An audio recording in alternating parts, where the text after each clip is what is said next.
বাবা আমার কাছে নাই। আমার বাবার সাথে অন্যায় করা হয়েছে। আমি আমার বাবাকে চাই। আমার বাবার সাথে অন্যায় করা হয়েছে, আমার বাবাকে ছেড়ে দাও, আমার বাবাকে ফিরিয়ে দাও।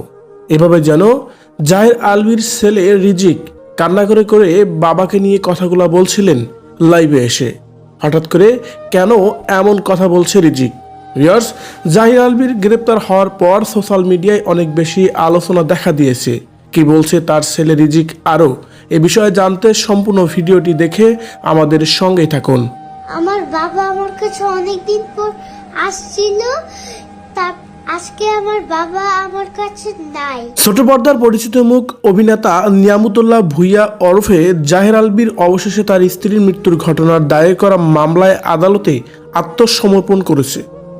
গতকাল বৃহস্পতিবার 18 জুন ঢাকায় মহানগর হাকিম কামাল উদ্দিনের আদালতে তিনি আত্মসমর্পণ করে জামিনের আবেদন করেন। আদালতে জাহের আলভির আইনজীবীর মাধ্যমে দাবি করা হয়েছিল এই ঘটনার সাথে আলভি কোনোভাবেই জড়িত নয় এবং তার বিরুদ্ধে আনা সব অভিযোগ সম্পূর্ণ ভিত্তিহীন। ইকরার আত্মহত্যার পিছনে আলভির কোনো ইন্ধন নেই এবং তার বিরুদ্ধে আনা সব অভিযোগ সম্পূর্ণই ভিত্তিহীন। তাদের একটি শিশু সন্তানও রয়েছে এবং আলভি তার পরিবারের একমাত্র উপার্জনকারী সদস্য। এই বিষয়গুলো উল্লেখ করে তার জামিনের আবেদন করা হয়। অন্যদিকে স্ত্রী ইকরার মৃত্যুর পরে বিদেশে অবস্থান করছিলেন জাহের আলভি। পরবর্তীতে উচ্চ আদালতে আগাম জামিনের আবেদন করলে তাকে দেশে ফেরার পরামর্শ দেওয়া হয়। আদালতে সেই নির্দেশনা মেনেই দেশে ফিরে গতকাল তিনি আত্মসমর্পণও করেন। কিন্তু আত্মসমর্পণ করে জামিন আবেদন করলে তাকে জামিনে নামঞ্জুর করে কারাগারে পাঠানো হয়েছে ইতিমধ্যেই। আর বাবার কারাগারে যাওয়ায় যেন একেবারে কান্নায় ভেঙে পড়ছে জাহির আলভির ছেলে রিজিক।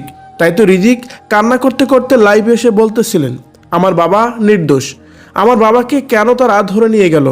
অনেকদিন পর আমি আমার বাবাকে কাছে পেয়েছি, তোমরা আমার বাবাকে এনে দাও, তা না হলে আমি অনেক রাগ করব। এভাবে যেন আবেগে আপ্লুত হয়ে এই ছোট্ট বাচ্চাটি কান্না করে কথাগুলো বলছিলেন। ভিউয়ার্স, ইকরা আত্মহত্যা করে না ফেরার দেশে পাড়ি জমিয়েছে।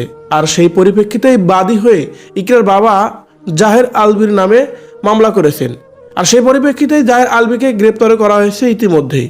কারাগারে গতকাল থেকে অবস্থান করছেন। আর এই বিষয়গুলোকে আপনি কিভাবে দেখছেন অবশ্যই কমেন্ট করে জানাবেন আমাদের কমেন্ট বক্সে।